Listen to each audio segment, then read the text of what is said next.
Cabinet मंत्री मान्य कमाल अख्तर ने थाना आदमपुर में एक सड़क का किया शिलान्यास। एक सभा को भी किया संबोधित। बताया जा रहा है कि सड़क पीडब्ल्यूडी विभाग द्वारा रहरा गवा मार्ग से गांव सोधन तक बनाई जा रही है, जो 1 करोड़ 14 लाख की लागत से तैयार होगी। सड़क कैबिनेट मंत्री मान्य कमाल अख्तर जी के अथक प्रयासों से बनाई जा रही है। बताया गया है कि चुनाव के दौरान जनता की मांग थी कि रहरा गवा मार्ग से सोधन तक रोड का निर्माण कराया जाए, जिससे वाहन चालकों और राहगीरों को कुछ राहत मिल सके, क्योंकि सड़क पूरी तरह से खस्ता हालात हो चुकी थी। माननीय कैबिनेट मंत्री कमाल अख्तर ने जनता की मांग को ध्यान में रखते हुए पीडब्ल्यूडी विभाग द्वारा सड़क का प्रस्ताव पास कराया और सड़क का निर्माण कार्य शुरू कराया। बता दें, ये सड़क 1 करोड़ 14 लाख की कीमत से तैयार होगी और सड़क के दोनों ओर नाले बनवाए जाएंगे और सड़क 4.25 मीटर चौड़ी तैयार होगी। इस दौरान माननीय कैबिनेट मंत्री कमाल अख्तर जी ने एक सभा को भी संबोधित किया।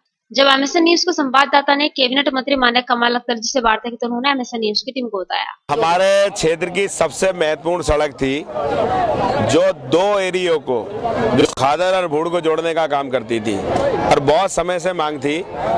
जब हमने ये सड़क प्रधानमंत्री सड़क योजना के अंतर्गत स्वीकृत कराई थी तो प्रधानमंत्री स्वर्ण जयंती प्रधानमंत्री सड़क योजना के अंतर्गत जब डीपीआर बनाया गया तो जो आबादी का पोर्शन था उन लोगों ने छोड़ दिया।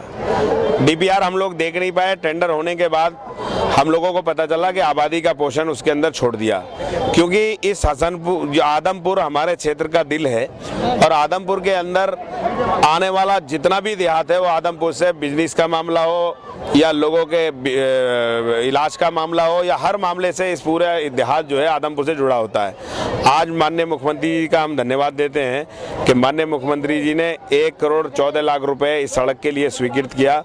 अब ये सड़क 4 मीटर की चौड़ाई में और साइडों में दोनों तरफ नाले बनकर ये पूरी सड़क जो रहरा गवा मार्ग से लेकर आती है आदमपुर, उससे लेकर जो सोनन मार्ग जाती है या ढवारसी आदमपुर मार्ग से जुड़ने का काम करेगी।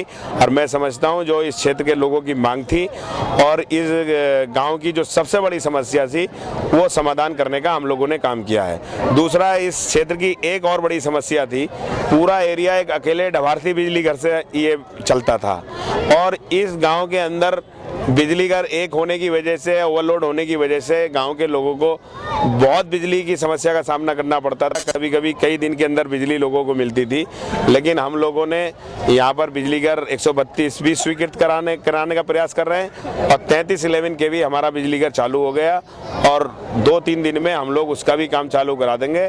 उसके बाद इस क्षेत्र की बिजली की समस्या भी दूर हो जाएगी और आगे अगर जनता हम लोगों को मौका देती है तो मैं पूरा विश्वास और यकीन दिलाता हूँ कि इस क्षेत्र की जितनी भी समस्याएं उनको भी दूर करने का काम करेंगे।